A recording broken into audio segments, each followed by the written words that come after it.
Four. Okay, we are live on YouTube right now. All right, cool. So all I gotta say is Ayabia um Niger, stand uh up. first mentioned by Izzy. Naija stand up. That was mentioned by Usman. Listen, man. Okay, so imagine your bread and butter is wrestling and just grinding your opponents, and that's been your bread and butter for your whole career.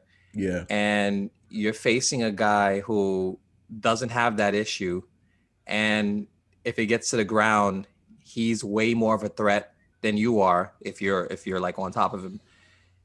And the only thing you can beat him with is one weapon, and you actually use it.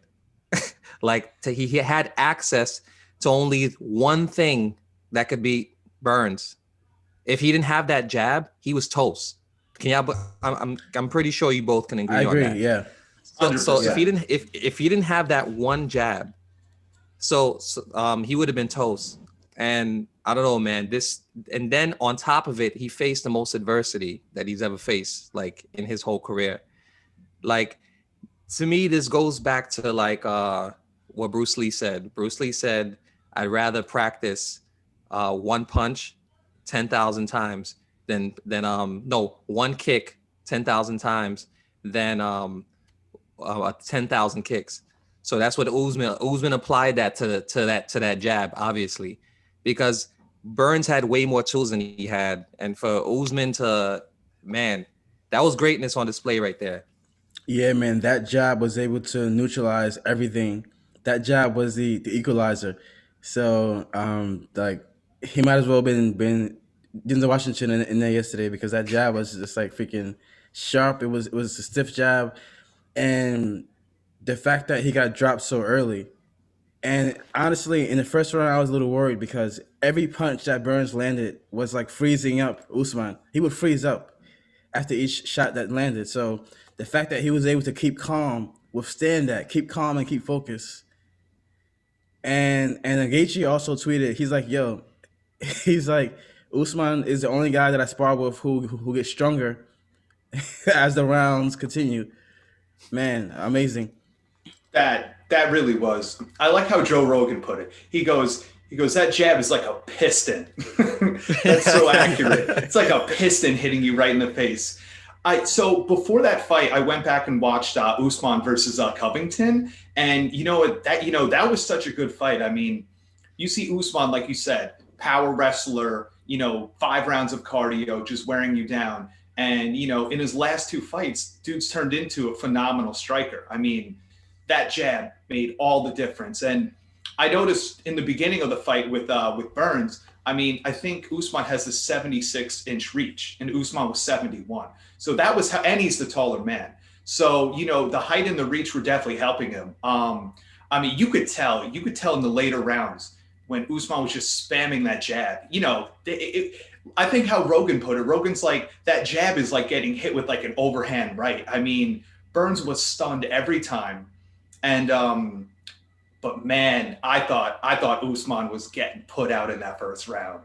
Man, when Burns hit him with that overhand, I was like, oh shit. Yeah. And you could tell. I think I don't know if Burns slipped or got knocked down in the first or the second, but when Burns was on his back and he was in his guard, you could tell Usman did not want to tangle with him on the ground. So, like you said, he had one tool, striking, and damn did he put on a performance. Honestly, we got to start talking about possibly greatest welterweight, at least top three welterweights of all time. I'll say top two, like easily. He's easily top two right now, welterweights of all time. I say GSP and Usman, because you got to think about it. You know, to have only one tool available to you, like you can't use jujitsu because you're gonna get submitted. You can't really engage in the clinch with him because what's his name, Burns has some really good trips, and that can end up in the ground in that situation. You can't really use a lot of versatility with your striking. So to overcome that adversity and only have one tool available to you, that's like I don't know if anyone could deal with that kind of situation and that kind of pressure in that moment. like he did. So yeah, all Yeah, credit to him. yeah, yeah, and not only that, but him training with Trevor Whitman is very dangerous. Him training in that camp with Gaethje and everybody else is scary because that means the improvements he's going to make are going to be probably mainly striking as well. So, um, who beats him now? This dude just beat one of the scariest dudes in the division, one of the best striking and jujitsu with striking, no wrestling at all. So who beats Usman now at this point? Who do you Right, like see? Yeah. how crazy is that? How crazy is it that he's outstriking like strikers, you know, a striker on Burns level, you know, like with just one tool. So imagine if he just develops, he kind of reminds me of Khabib. Like he's only Yeah. going to get more dangerous to the rest of the division, because there was a time where Khabib's striking was extremely suspect. Now Khabib could hold his own completely when he's standing up. So, man, Yeah, that's who's next. That's a tough one. I mean, first of all, I would never want to be Gaethje's sparring partner. I mean, you got to be robbed of 1,000 brain cells with every strike if you're just standing there swinging with him in a hard sparring match. But you could tell his striking has improved exponentially in his last couple fights. Um, you know what? I kind of liked his call out of Masvidal because I know they just fought, but you know what? You look at the rankings. I mean, you got Kamzat and Leon Edwards.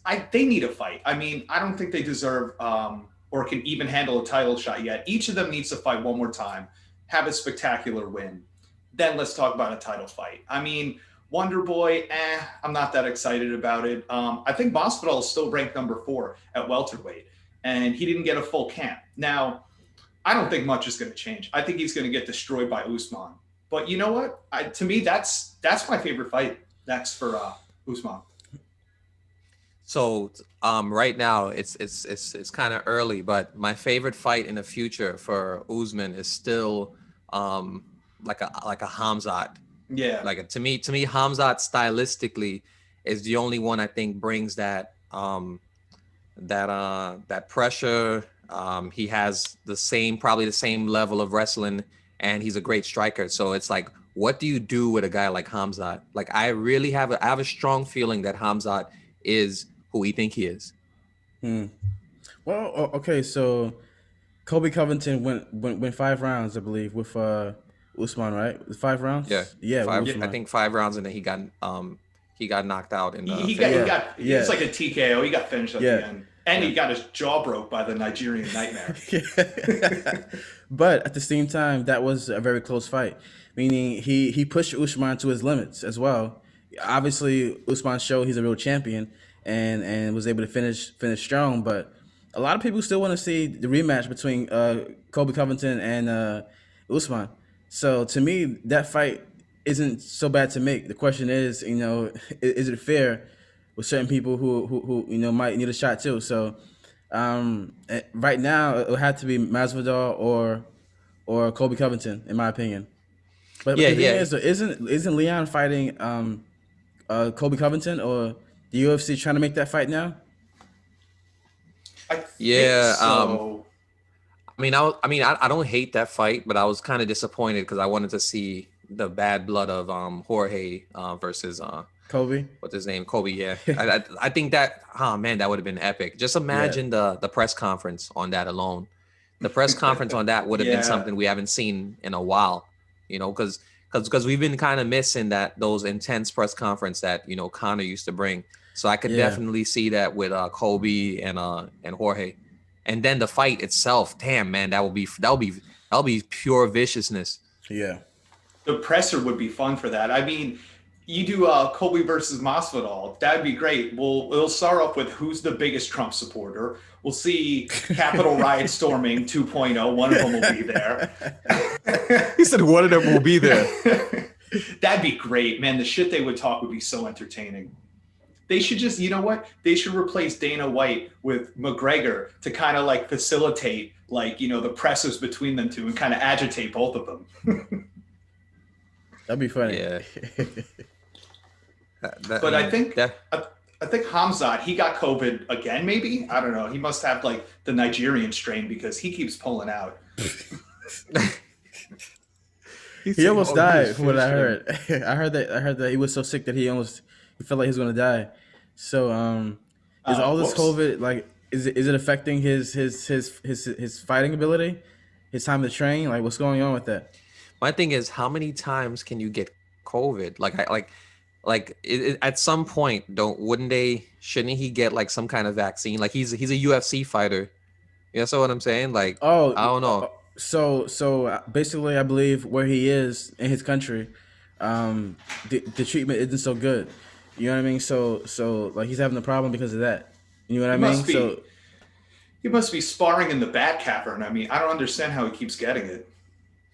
Yeah, so I'm saying like he can easily move right now. The dude is. I'm pretty sure he has crazy sponsorship right now. He's making a decent amount of money without even fighting. You know, he has like 1 million followers on Instagram or more. So I don't know. I don't know what's going on. Well, I think honestly, if we see Leon Edwards fight, I think essentially whoever Leon fights next, if he has like a knockout, a great performance, you know what I mean? I think that's going to propel him to the next title shot. yeah, So how do you see that? How do you see that matchup going? Leon Edwards versus Colby. Mm. so okay, Yeah, it's to a be tough one. That's a it's a weird very tough matchup to one. me. That's a But weird matchup.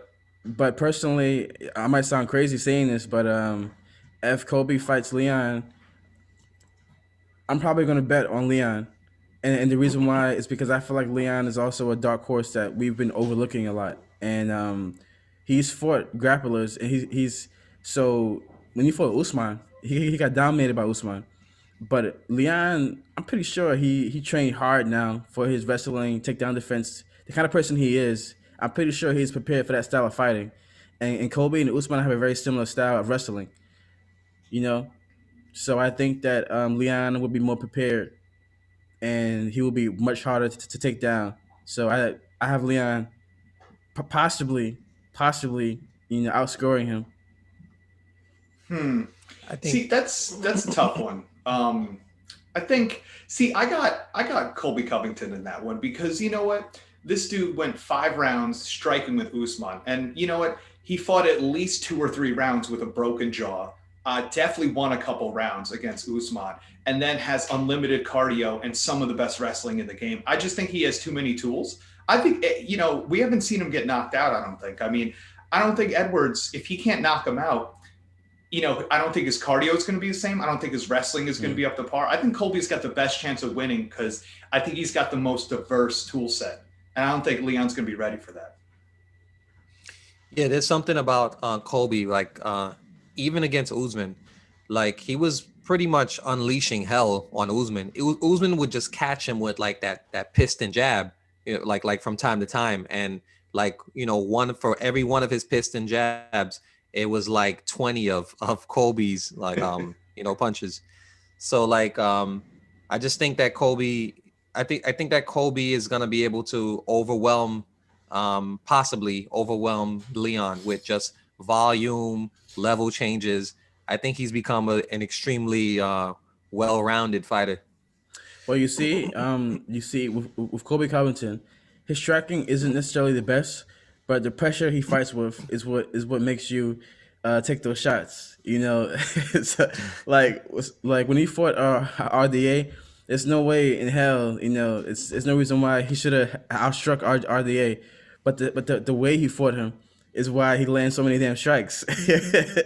So yeah, I mean that'll be interesting one to see. But honestly, though, I think that Leon. I'm curious to see how Leon comes back because I'm pretty sure he evolved even to a different level we haven't seen yet. Since his last fight. And Yeah, he's on a good win streak too, I believe. Leon Edwards, like 8 or 9 fights. So I Yeah, mean, that speaks to how much he has evolved and how much better he's gotten. I mean, you don't win all those fights because you suck. So yeah. I think one good fight, he's right in title contention. yeah. I mean, I'll say this though. Leon Edwards is probably the person that Dana White wants to win the least. Like if Dana White could have his pick, like Leon Edwards will never like sniff a title shot. Yeah, yeah. You know what I'm saying? Like Oh man. there's very I can't even really think of an example of a current champion that Dana White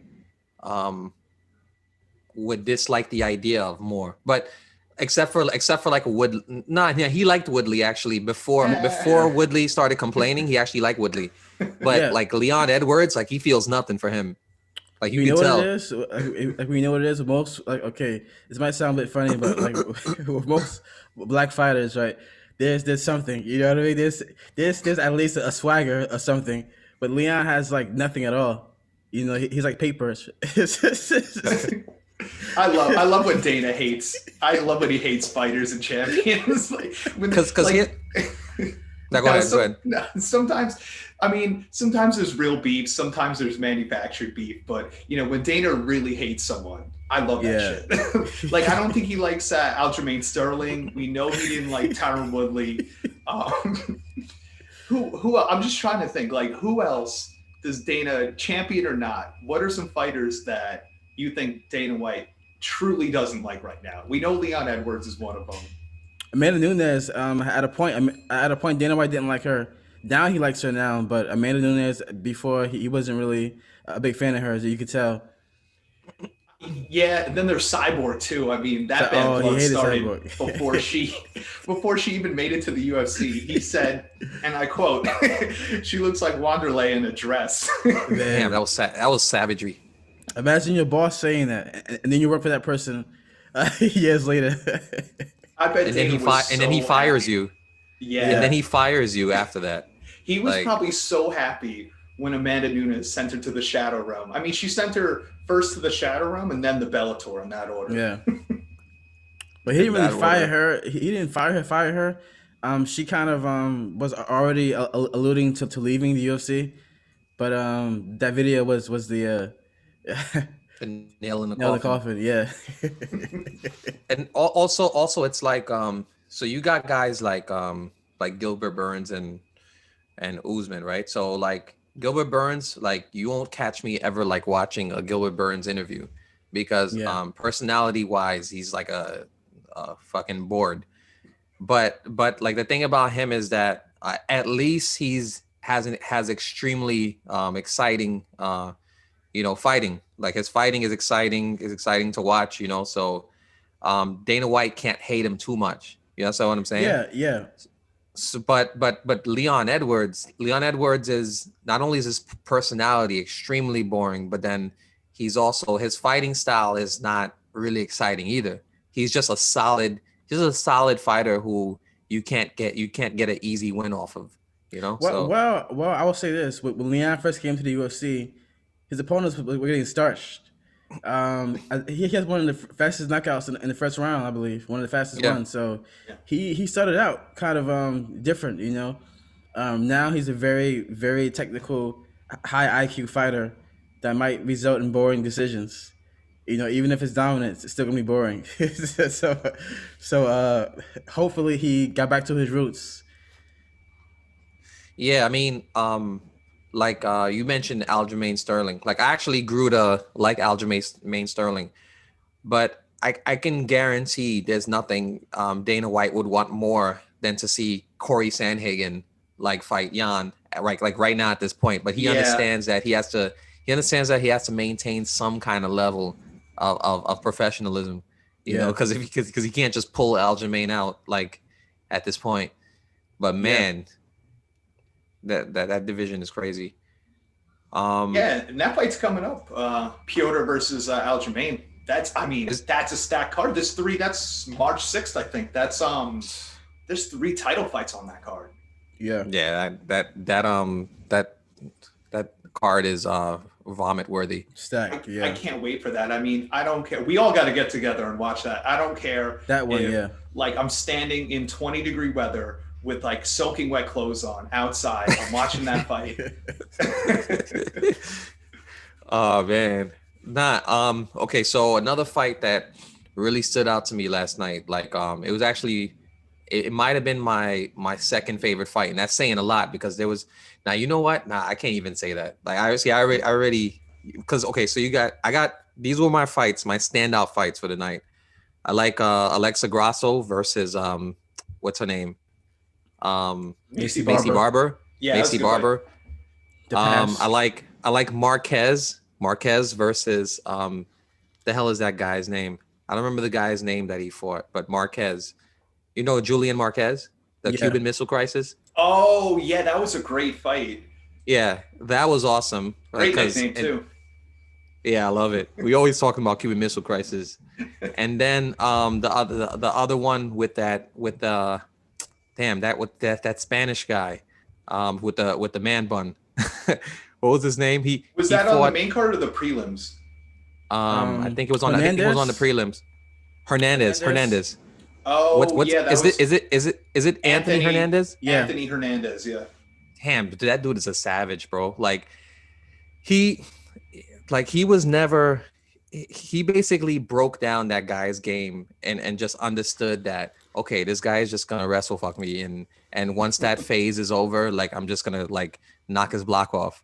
And that's exactly what he did. Like once he started unloading, when he started unloading, it just made that guy's like game look like it never existed to begin with. Like, here's what's crazy oh about man, that fight. Once I saw that fight was announced, I'm like, yeah, that's it. The dude he beat is a hero in the world of Brazilian Jiu-Jitsu. That dude is known for like submitting black belts. And his fights in the UFC have been quick too. He's dominated his fights in the UFC. So I'm like, yeah, he's gonna just take this guy down, submit him. That's it. So the way he was controlling him in the first few minutes, I'm like, yeah, that's it. There's no way in hell he's gonna survive this. It's like a snake playing with his food. He's gonna eventually submit him. Man, he was Yeah, able to survive that. that Tire was his a ass out. that was a great fight. So I think that guy was undefeated. Yeah, like you said, he was, probably like fifth level black belt. I mean, he almost submitted Anthony Hernandez so many times. And the craziest part was Hernandez gets him with the anaconda choke at the end after that guy completely gassed out. And I think they said the odds were 30-1. Yeah. And Rogan had me cracking up because he's like, oh, John A., the gambling addict, he'll tell you those odds are 30-1, which had me cracking up. But he looked good. Hernandez looked good. I mean, you submit a high level guy like that. I mean, I can't wait to see him fight again. Yeah. oh man, and what I like about him is I can tell he's one of those like psycho kind of fighters, like a Jorge, like someone who just they would love nothing more than to like bathe in blood. You know what I'm saying? Like he when he's just as rough around the edges as Jorge, but he's probably a little more like professional. That's what I'm saying. He's slightly more professional, but I could tell they're kind of the same character. You understand Yeah. what I mean? So like they're both just pure savagery. Yeah. And you see Pollyanna had a good submission on the prelims as well. Oh, she did. She did. Yeah. I forgot what it was. Was it was it an armbar? Was it a I forgot what the submission was, but it was pretty impressive. It was an armbar. It was an armbar. Okay. Because I remember her like twisting her arm to get like the right position, and then Oh, and it was a wrap. I think she had like an inverted triangle and then transitioned to the armbar real Yeah. slick to get that submission. Mm-hmm. And that That girl was- has that some was savage. balls. Like, the girl has some balls, like trying to take her down. Pollyanna said, "Nah, bad mistake." She pulled guard. She pulled guard. Like, that's it. And she made national headlines a couple years ago because Yeah. some guy tried to like rob her in Brazil and she beat the shit out of him. She held him. I believe she held him in a triangle. Yeah, Until the police came. I think he was crying. I bet. I mean, I don't know if I know Portuguese, but he's probably like, "Oh, Dios mío," as he's just getting his neck squeezed. Listen, man, she could get me in a triangle any day. Yeah. You took the words right out of my mouth. No, but Alexa Grasso versus what's that girl's name? Macy Macy Barber. the pass barber. Say- Yeah. say the. Oh my God, You said the Yo, pass. Oh Nah, man. we got to put some respect on her name Yeah, she's because good. like She's good. Yeah. she's a Yeah. gangster.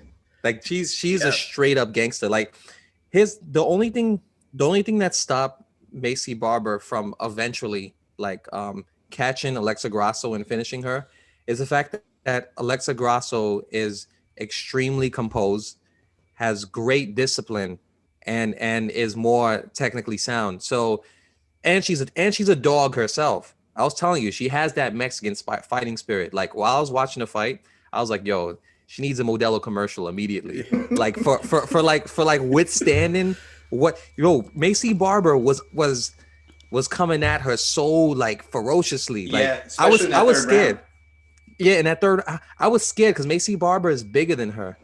Is a lot bigger than her. She has a Hits size hard too. advantage, and she just doesn't stop. Like she's that type who's just like she's like one of those like corn fed people like who's extremely durable and like Yeah. you could hit them with a bat, they're still gonna be coming at you because what's her name caught her with some nasty clean shots.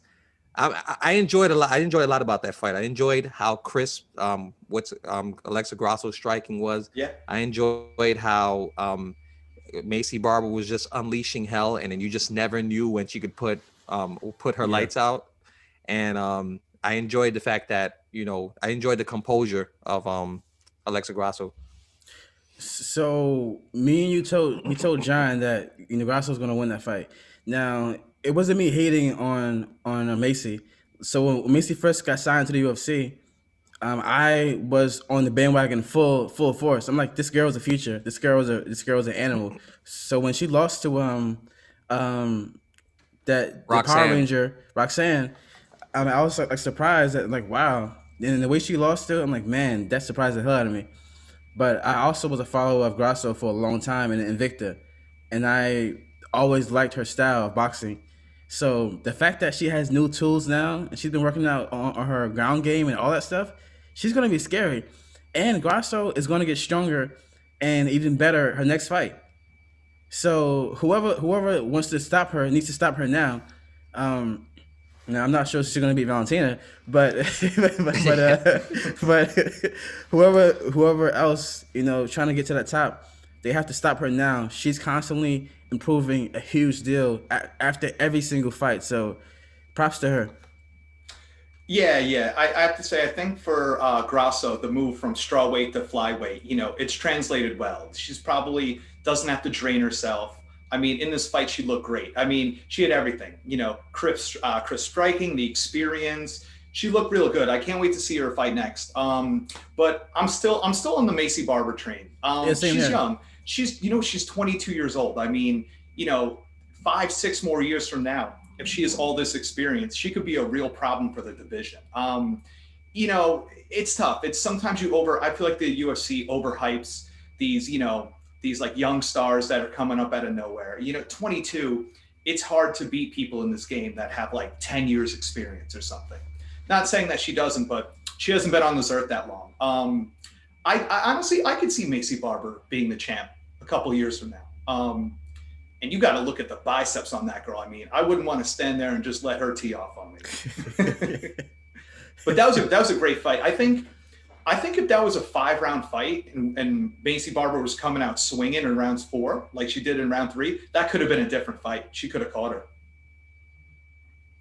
Yeah, Yeah.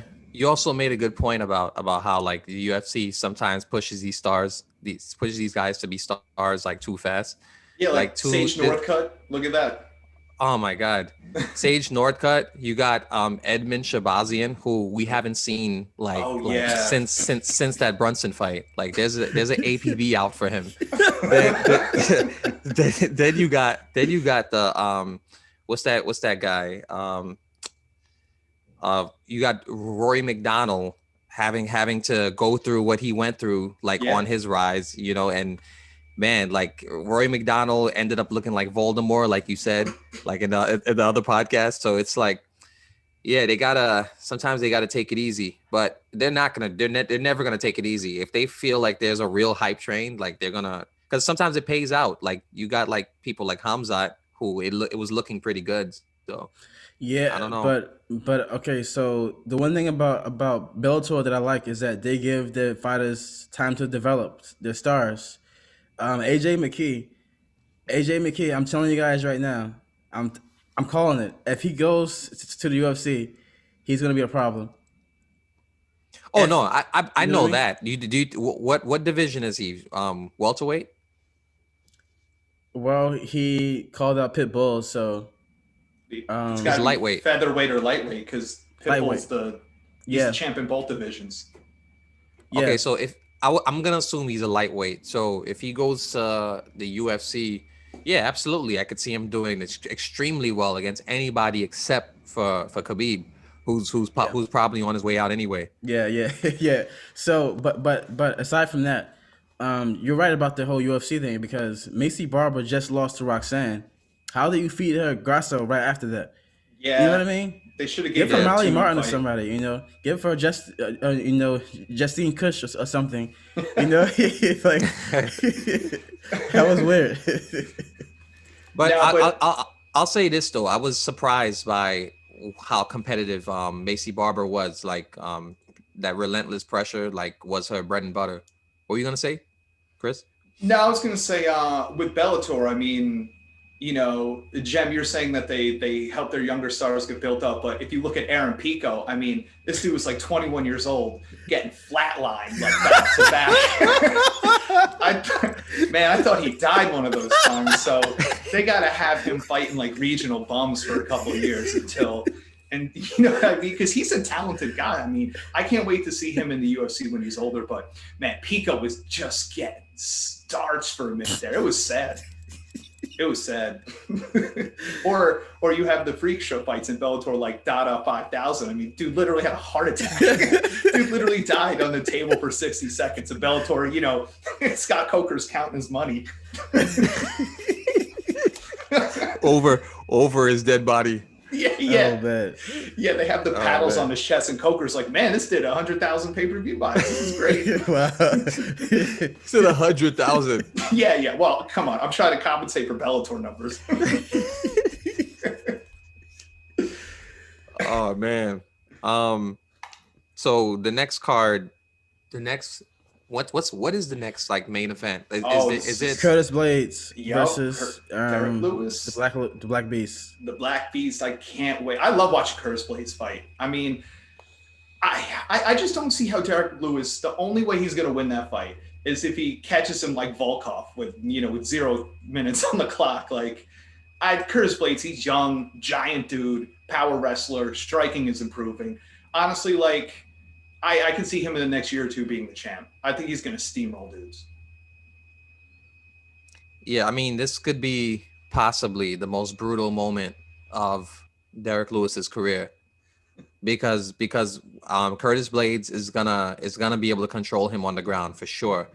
Derek Lewis is not gonna be able to give out any damage off his back because he's not gonna be able to get any kind of leverage off of his punches. So I think this could be really bad. I think it could be I think it could be worse than when Mark Hunt was standing with Derek Lewis. Like where he just had no business like standing with Mark Hunt because Mark Hunt it has a crazy chin and then will just give it back like 10 times harder. So Right. I don't know. However, I will say this: we have seen improvements in Derek Lewis's game and cardio and his last fight. So we've seen him taking it more seriously, and he claims that he's finally putting in time to actually be a champion. So like before, he just coasting kind of thing. We're eating cheeseburgers, eating fries, and whatever. So that means that. So imagine a motivated, focused Derek Lewis. That might be a scary dude. Who knows? But yeah, Blades probably takes him down, controls him, ground and pound. Don't be surprised if Curtis gets a finish in the third round. Yeah, So that could like be. No, that could be a good fight. I heard that Mario Yamasaki is coming back to reffing. You know what? I think we found the perfect fight for him. Mario two-tap Yamasaki. like he won't stop the fight until one of them soul leave their body. One of their souls leave their body. Like Nah, it's interesting how you were just talking about Derek Lewis, like a motivated, disciplined Derek Lewis. Like I think part of what makes Derek Lewis so epic is the fact that he doesn't take um he doesn't take fighting as serious as most people. Like what I mean by that is like he's just playful, and he believes in like just crazy things. You know what I'm saying? Like he can just knock someone out in the last round, or he can eat a cheeseburger like 10 minutes before his fight. Yeah, So I think that mental freedom, like not having to not thinking too hard about what you're doing, allows him to do some like allows him to almost be like, a dangerous meme, if that makes sense.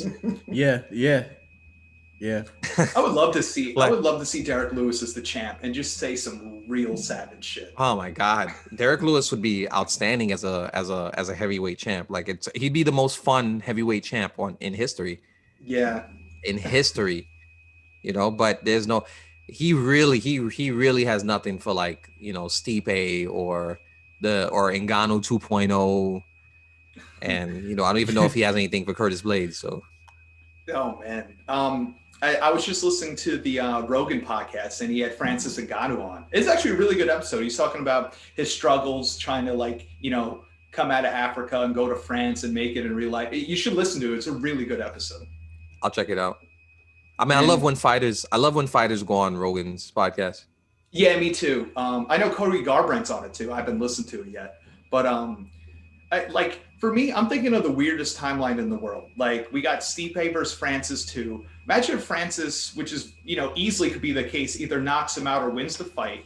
Francis is the heavyweight champ, and then John Jones on all the pictograms possible fights Ngannou at heavyweight. Like I love it, but what a strange timeline, right?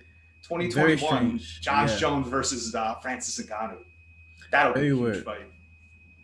Yeah, Man, I mean, I'd be lying if I said that I didn't want to see anything but that specific matchup. Yeah. Like that's a real freak show right there. And I think this will be the first time John Jones would see God. well, aside from the times that he's doing cocaine, but yeah. Oh my God, So, that was savage. yeah. I mean, Dana White did say John Jones gets the winner of Stipe and Francis. So, we'll see what happens, man. And what about this timeline? Francis beats Stipe and then fights John Jones at heavyweight, but then Izzy beats Jan and then goes, you know what, fucking, I'm going right to heavyweight because John's been talking all this shit. And then is the 3 division champ for the first time ever. Not for nothing. Like Izzy is not even really gaining weight to fight He's Jan. not. Yeah. That's what I heard. So the amount of like steaks and cheeseburgers Izzy would have to eat to get up to heavyweight. I don't know if he's gonna be able to. I think that'll be more of a problem for him than a good thing. Like to go up So to heavyweight. I got a question for you there. So I know these athletic commissions, have certain standards associated with weight. I think we see it more that if someone is way too overweight, they won't even let you fight. Like if you miss weight by like 7 pounds, they'll Yeah. most likely pull the fight. But my question is he said that he's not going to be putting on any weight for his light heavyweight debut. And I've heard that even at middleweight, he's weighed in at like 183 pounds. So my question is, I'm pretty sure if Izzy's, let's just say he's 190 or something for the light heavyweight fight. Let's just say he wins. He starts as young. If he wants to fight at heavyweight, will the athletic commission let him fight at heavyweight if he's under or at 200 pounds? Like let's just say he's under even the light heavyweight limit. Would he face a problem from these commissions for them saying, no, you're going to get murdered. You're too light. You can't do that. You know what I mean? No, I think as far as lightweight, he walks around normally like around like low twos. Yeah. Yeah. So like when he weighed in at 183, that's probably because he's able to just get the weight off like pretty Okay. easily because he's pretty close to the weight anyway. But heavyweight is a different story. I think heavyweight you got to be at least like 220 or something like that. Yeah. Is there And a that's minimum? that's a Yeah. yeah. There's a minimum, so that's crazy weight right there to put on. Yeah, yeah. Which is Val, why he might have to take some time to put on that weight to go to heavyweight. So I don't see him doing that anytime soon. If anything, the question is John Jones is he getting too buff and too big to go down if needed to fight Izzy in light heavyweight? You know, that's a good Yeah. question. Yeah. Another question is John gonna be able to be this amazing, well-rounded tactical fighter with all this weight gain that he has? Because you see how some fighters look when they've never fought at that weight before. Like when Yep. I was shocked that GSP beat Bisping because GSP looked like a sumo wrestler. Like remember when Bisping was saying how he looked like he got impregnated by aliens? Like an yeah, alien yeah, baby. Like his stomach was like legit round, and Yeah. and that was it was uncomfortable to watch like him fight Bisping. yeah, See, That was I that was think that I was think really the right uncomfortable. move I think the right move for these fighters moving up is, you know what, don't put on like 20 more pounds than the division allows, your new division, and then cut weight from there. I'll be curious to see if Izzy truly doesn't put on any real mass and then fights like at his natural frame, because look at Luke Rockhold when he went up to light heavyweight. I mean, he looked big, he looked slow, he got knocked the fuck out immediately. yeah, Like I hope John is, maybe like, I hope John's like 230 and he still gets his speed, his reaction time. Cause I just feel like these guys that put on this weight then cut they're not used to it. I don't want to see a yeah. slower John Jones. And here's the thing too. I feel like a lot of people do that because they feel like they're gonna have more power or size advantage, maybe grappling or in the clinch, whatever. But with Israel, his mentality is different. Israel reminds me of me or like my brother. He's like, my frame is the way it is. I'm gonna use it. I don't need all the power in the world. I know where to hit you at. The speed advantage and being slick, that's important for him.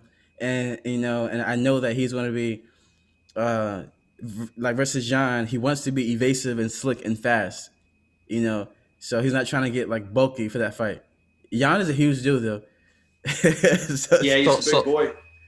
yeah, so I was like rethinking things. Like I was like really scared for Izzy because I know like DC was mentioning it. Like one shot can just be the equalizer. Like Yeah. if he gets hit by that legendary Polish power, like it could be a wrap. Like for that night. But then I had to think about it.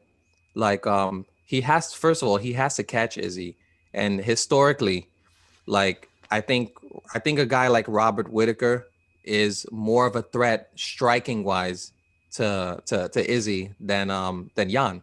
Like to land. You know what I'm saying? Just cause Jan could send him to the shadow realm, it doesn't mean that Robert Whitaker couldn't have just knocked out Izzy. Like a knockout is a knockout, whether your soul leaves your body or it stays in. You understand what I'm saying? yeah, So I think Robert Whitaker was more of a threat because of the versatility that he brought compared to Jan. And then I think Costa, I could even argue that Costa was just as big of a threat as a Jan because of how he was winning all of his fights. So I don't know. yeah, yeah, yeah. I agree. So my question is, for the Izzy fight, that's in Abu Dhabi, right? It has the full size cage, or is it at the Apex Center? Because I'd be more scared for Izzy if he's fighting in that smaller cage. Because who do we see? Uberim versus Volkov. I mean, those two giant heavyweights were in the Apex Center cage, which is smaller. I mean, it looked like they were just fighting in a phone booth. So I'd be more scared of Izzy trying to evade, Jan's like, knockout power if he's in that smaller cage. You know what I mean? Right. Yeah, yeah, If I'm not mistaken, it's in the Apex, but I'll double Oh, it check that. is. Yeah, I mean, I hope I'm wrong to be honest, but Yeah. um, Oh shit, it is. I just looked it up. it's in the Uh, it's in the Apex, right? it's in the Apex. All right. Well, one thing I could say is that he fought Costa in no, he fought Costa in Abu Dhabi, right? That's a good question. I mean, like, look who are the big strikers he fought? Yoel Romero and Costa. I feel like he fought them in the full size cage. Yeah, Even I think he fought. Gastelum, I feel like he was running from Gastelum when he would get pressured a little bit. So, you got this giant pierogi throwing his lunchbox fist at you in a small cage. I mean, he might be in trouble. Dana White made sure Yeah, that fight. Dana White made sure the fight was in a small cage. You think he did that on purpose? So that way he can avoid a Yoel situation. I'll also say this too. Like, even Gaslam to me is like more of a threat, like striking wise, to than Jan because of how fluid the striking was. It's not like some brick headed dude like making a beeline straight to you. You know, that's what I'm saying. Like it's That's he's yeah. very he had great boxing. He had great footwork. He was light on his feet.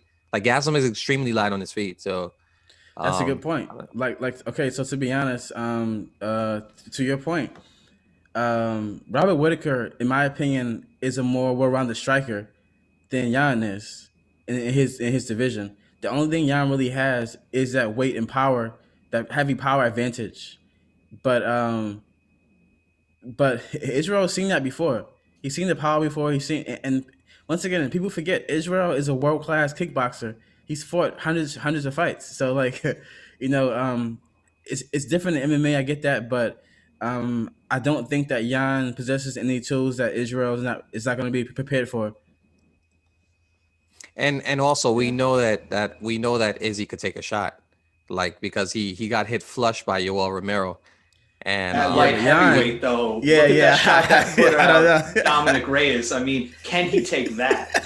That is, that's, you know what makes me nervous? I feel like it's not that I doubt Izzy every time. I want to see Izzy be the 3 division champion. And we're literally watching him evolve in real time from Kelvin Gastelum to Paulo Costa. He's improved exponentially in every fight. But I'll tell you the same thing, my nervousness watching Izzy fight these like heavy strikers, it's always present in every fight we watch. And every time Izzy proves me wrong. Like, look, I mean, he demolished the Eraser. I mean, that he humped him at the end. I mean, look at that. But I'll tell you one thing. I'm going to be at the maximum nervousness when he's fighting Blachowicz in the Apex Center. Because, man, I mean, that dude, he put away the salamander, Dominic Reyes. I mean, he just knocked it. That guy went 5 rounds with John Jones and arguably won that fight just to literally just knocked the fuck out. So I'm gonna be real nervous for that fight. Yeah, he's like one of those, like he's like a legit like Neanderthal. Like yeah, that's exactly the type of guy you would see fighting like Dora or something, yeah, or yeah, a Dinosaurs. Viking. yeah, exactly. He's a straight up Viking. So like you're gonna get to see like it's like there's certain parts of Africa, right? Like where you at like 16 to prove your manhood, you got to kill a lion. So this is kind of what it's gonna be like. Like it's like that 16-year-old skinny African dude like is gonna be fighting like someone from 300. Like you understand what I'm saying? So we'll see Shaka how that Zulu. goes. Yeah. Shaka Zulu versus Dora. Oh man. Isn't it Nah. cool though? But isn't it cool to have so many champions, like from so many like prospects and champions from Africa? You got Usman, you got Israel. Like, isn't that kind of weird to see in the UFC? I But think cool I at the think same time. yeah, I think it's cool because each of them brings something different. So like Ngannou sends you to the shadow realm.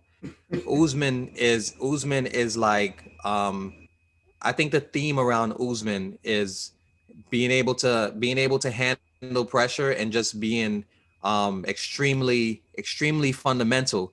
Like he's like to win the whole fight with a jab once again. Like not there's not many fighters that could do that. So like I think he's like probably the most fundamental one.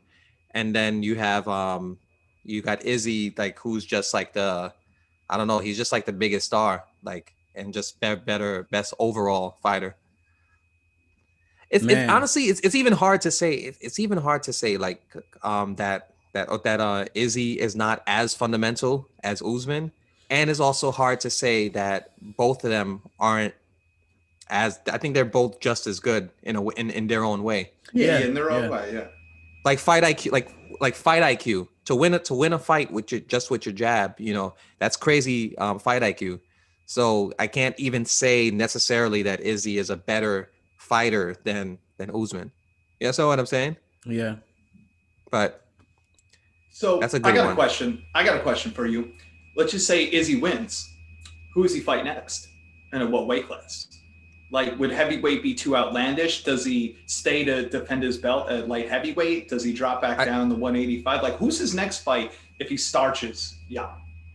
well, knowing the way Izzy likes to challenge himself, I feel like he would want to defend his belt at least once, and I'd actually be even more scared for his next potential matchup after Jan, because now you're talking about like the evolution of the light heavyweight division. So like guys who are more fluid, guys who are just like that guy Jerry. Jerry is just Oh, like yeah, yeah. he's the evolution, and he's well rounded. He moves at a different rhythm. Yeah. Like people like that scare me. Or Dominic Reyes has extremely good boxing. I think Dominic Reyes is just as scary of a matchup Oh yeah. for Izzy as Jan is. You got Rakic. Rakic can Yeah. break your whole leg with like one kick. You know what I'm saying? I So think Thiago Santos is on the Izzy card as well. So you okay, got that's him another. in there too. I mean, he gets a spectacular knockout. He might be there laying down Thor's hammer right on Izzy's skull. You never know. Yeah, He's fighting Rakic as well. Isn't Is Santos that fighting what the fight Rakic? is? Yeah, yeah. Now, Santos fighting Rakic. Santos had a problem with his leg and knee, so Rakic can target that leg immediately and try to get him out of there quickly as possible. Um, but that's gonna be a good fight too, and a scary fight. You know, It seems like it seems like for Izzy, every fight gets more difficult. yeah, Like the fights never get easier. You know what I'm saying? Like in any division, like in the yeah. light heavyweight division, the fights are only going to get more difficult. And Well, you yeah, know what it is. Well, okay, so we feel like scared for him in certain fights. Like I think a lot of that is because we saw him grow and develop in MMA. So like when we saw him get like hurt, really hurt badly versus Whitaker, even though he won, like damn, he's a warrior, but he's still hittable. So Whitaker was like, man, if Gaslam can do that to him, then Whitaker's gonna be a problem. And Israel solved that puzzle easier than the last fight. You know what I mean? okay, yeah. So that's a good point. That's a good point. Like you and Chris both mentioned, he's evolving in real time. So we're scared because we're judging him based off of his past. Yeah, But by the time we're judging him on his past, he's already exponentially he's already exponentially better as a fighter. So by the time he fights someone like, and he does his homework, he does his research. So by the time he fights anyone like in the future, he's probably gonna just be way better than he already is, or when we last saw him. and also That's a too, very good point, huh? and also and also the one fight that we feel like he's like not the underdog, he's gonna lose, get knocked out. Yeah, you know what? Man, Nah. I hate. You know what? I mean, come on. Unless he retires early, I think we're gonna see the day he either loses or gets knocked the fuck out, and that's gonna be a sad day. It's gonna be a sad day, like watching McGregor get knocked out, just watching your heroes all fall. That's the fight game, man. It's like these guys are hyped. I want him to win forever, but I mean, it depends. Yeah, I mean, it depends, right? So like you got guys like Khabib. Khabib is a hero to everyone. And he does that with wrestling, right? With mainly wrestling. So you have to think that at some point there will be a striker in the UFC who's as dominant as Khabib is. Yeah, Um there will at some point, maybe it could be Izzy. I mean, yeah, I hope it is. yeah. You understand what I'm saying? I just And don't if want to see him go the Anderson Silva route because, man, that was heartbreaking. Like Anderson Silva getting old, breaking his legs, just getting dominated, losing like 9 out of 10 fights in a row. I just hope we don't see that. like if Izzy does lose, like I wouldn't mind seeing him lose like a war towards like a John Jones, and then they do the rematch. You know what I mean? That kind of thing. You know, I'd Right. rather see, but seeing him get knocked out, like put it out like he did in kickboxing, because a dude knocked him out twice, I think, in kickboxing. Like he knocked his lights out completely, and Israel was like taking a nap. So Yeah. but in MMA, I mean, I don't see it happening, to be honest. But it's the fight game, so you never know really. Well, think about this. You go, Izzy went 5 rounds and got rocked by a fat welterweight, and now he's fighting a true light heavyweight. That I know I'm being mean, but like I'm trying to just point out No, no, like he the weight evolved, and the but like you, size difference. Yeah, no, that's what I'm saying, right? Like you said, he evolved. Like we're watching him because we remember when we I was watching we were watching his old fight in Fight Eye, wait, in your last apartment. yeah, yeah, And remember how we were looking at him against I think the guy's name was Wilkinson, and he didn't look, he was impressive on his debut, Yeah, but he didn't look nearly as good as he looks, now, or even against Gaslam, you yeah. know.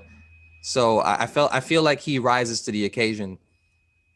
yeah, yeah, and honestly, but the thing about MMA is that getting knocked the hell out doesn't necessarily mean you aren't better than the other fighter. Like sometimes a split second decision, we're human. It's all it takes. Okay, But okay. So, oh no, go ahead. but like fighters like Israel, that those decisions are made faster because they have the long amount of experience, and I just feel like Israel's understanding of angles and striking is more advanced than everybody else at this point.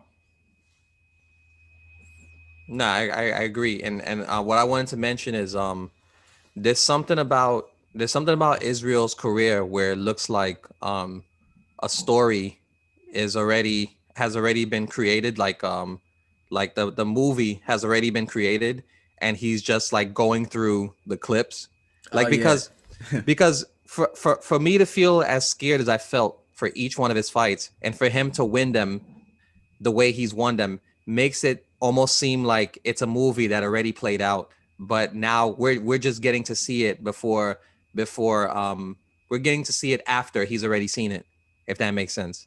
It's yeah, almost like he knows, what he's gonna do, like legitimately, because could you have imagined that he would have dominated Robert Whitaker, um, dominated Paulo Costa, and then went through a war and then came out on top the way he did with Gaslam? Could you have imagined his career would have played out that way, watching him versus like Wilkinson or even Brad Tavares? nah, No, not at all. So You just gave me a good idea. What Izzy should do is if he wins that light heavyweight strap, he should, for his post fight celebration, he should dress up as Dave Chappelle as Tyrone Biggums as like the crackhead and call out John Jones. savagery. Yeah, Oh that would man, make national headlines. Just just that would be like have some hilarious. put some like that powder would. on his face, like he's doing coke, and be like, "Yo, John Jones, where you at?" Like in the Dave Chappelle voice. Oh man, Tyrone Biggums was hilarious. Yeah, The Fear Factor episode, I was like crying, man. Where he just took a nap. He just took a nap with all the worms. Like, I was just, oh man. Well, there's other good Yes. fights on that card too. I mean, we're not even talking about like Amanda Nunes versus Megan Anderson, Piotr Jan, Aljamain Sterling. I mean, that's going to be a banger of a card. You got Thiago Santos. I can't wait to see Amanda fight. I don't think Megan's got a chance in hell, but listen. All of you bet 5 or 10 or $20 on I'm betting a G Megan on Anderson. Megan Anderson. With what those odds are going to be, those are going to be some Ronda Rousey, Holly Holm odds. I'm betting the house. I'm betting the second mortgage on Megan Anderson. You know what? I take it back. She's tall. She's a great striker. She's a true featherweight. You know what? She's been waiting for her shot to take down the best fighter of all time. Look, minus 15,000 odds. I'm putting it right on Megan. listen, man. We don't really know her game plan. We don't know I don't think she knows it. we don't know if Nunes being a mom, if she's been training as much. We don't know where Nunes is anymore as a fighter. So Nunes now has her first child. She's been parenting, and in a lot of her stories, she looks depressed and angry. So like we don't know what Amanda Nunes we want to get on that fight card. I feel like there should be a disclaimer. If you have a gambling problem, dial 1. I agree with you, but you also sound delusional at the same time. Like, I feel like Megan has no path to victory, but I can't wait to bet all my money on her. No. So like for that fight, I bet like maybe like $10 to win like 100 or something like that. But I do think that somebody's going to beat Amanda Nunes if she keeps fighting soon. Is it going to be Megan Anderson? Like, all it takes is like I said, a split second. You know, Megan could freaking do a heel hook. Maybe she's training with Ryan Hall. You know what I mean? Like, we don't know what's going on. She's boxing kangaroos in Australia. but that card, Dominic Cruz is fighting on that card as well. Oh, he's the featured prelim. Yeah. So that card has like, it's pretty stacked, I believe. Did they give Cruz prosthetic legs yet? like at some point he's gonna need them. Like there's no way he's gonna continue to have that bounce. Like with all the cartilage gone from his legs. Zero cartilage detected. Like zero cartilage. Like, I hope they give him no nonsense Keith Peterson as the rep just to watch him go insane. Oh yeah. You know they won't, but they should just to fuck with them. Oh man. All right. Oh man. That wraps up today's episode. See you soon for these next upcoming cards. Like these next coming cards are gonna be savage. I think next we got Curtis Blades versus Derek Lewis. And then in the near future, we got Izzy versus Jan, which we're going to cover like crazy. So stay tuned.